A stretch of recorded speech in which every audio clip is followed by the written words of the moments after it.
Welcome back. In the last video, we learned about strike cuts. We saw how strike cuts can give us an easy throw to quickly reset the stall count and gain yards at the same time.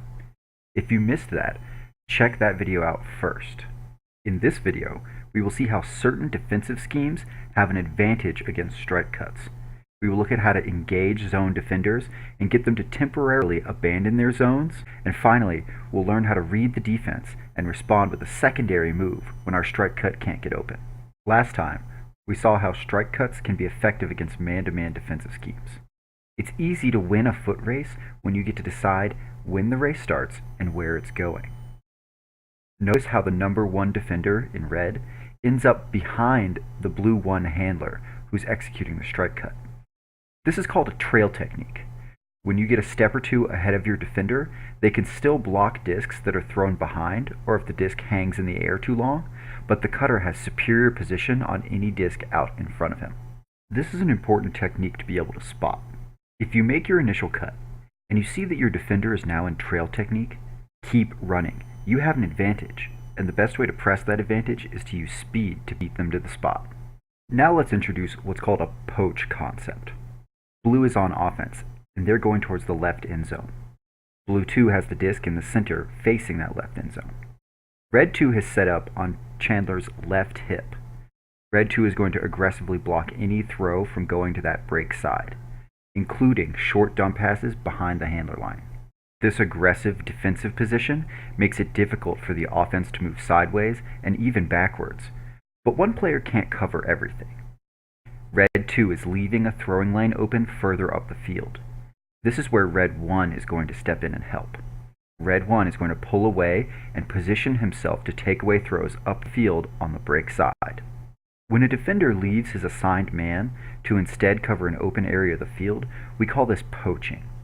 The defensive shift is effectively now a 2-person mark that takes away an even bigger portion of the field. Red 1 doesn't have to worry about a throw to the break side because Red 2 has that blocked off. Red 1 is now free to poach into the upfield throwing lanes to try and get a block. Note that if Chandler does get off a throw to the break side and break side handler 1 blue ends up with the disc, then Red 1 can quickly snap back to apply a normal mark and initiate the stall count. In this example, Red 3 is still just playing man-to-man defense on the open side of the field. In this defensive look, it's going to be hard for Blue 1 to get open on a strike cut. Red 1 is already 2 to 3 steps closer to the target area, which amounts to a head start in the foot race. Also, vertical spacing up the field gives Red 1 a better view of the whole handler set, which allows them to see the strike cut coming. So how do we attack this look? Well, our first trick is to engage the defender and force him to stop poaching. If we can keep the defense honest and force them to stay closer to their assignment, we can get back to the foot race, which gives our offense an advantage. Let's see this in action. Our break side handler attacks straight at his defender, moving up to the inside shoulder and then bursting away straight across the field to get open for the throw. Notice how Red 2 is now basically doing nothing. He's taking away dump and swing throws to the break side, but Blue doesn't even have any players there. That isn't stopping anything. This is all happening behind Red 2's back, so he can't see it coming. If the defense doesn't communicate what's happening quickly, then the aggressive mark Red 2 is applying will be totally wasted. Just like in the last video, the strike cutter receives the disc and becomes our new center handler. Blue 2 will switch places and move out to become the new break side handler. Blue 3 just pushes up the field and keeps his alignment with the disc.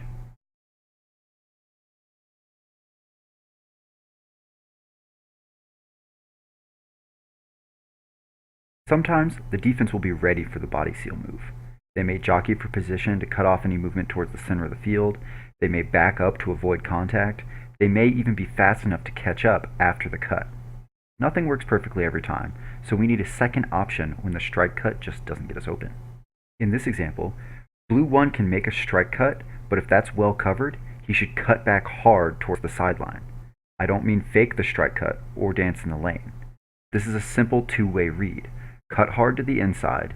If Red 1 ends up in trail technique, press hard on the strike cut. If Red 1 over pursues and has the strike cut covered to the inside, that means Blue 1 has a head start going the other direction. For this to work correctly, the cutter needs to engage Red 1 and drag them far enough into the inside that they can no longer block throws. Remember, the point is to keep Red 1 honest and force him back into man-to-man defense, even just temporarily. Done correctly, this will dismantle the two-man mark concept and open up a throwing lane to deliver a forehand 5 to 10 yards up the field on the break side. By taking the initiative and directly challenging a poaching defender, our breakside handler can single-handedly defeat a two-man poach concept. That's all for this video. Thanks for watching, and be sure to come back for more videos.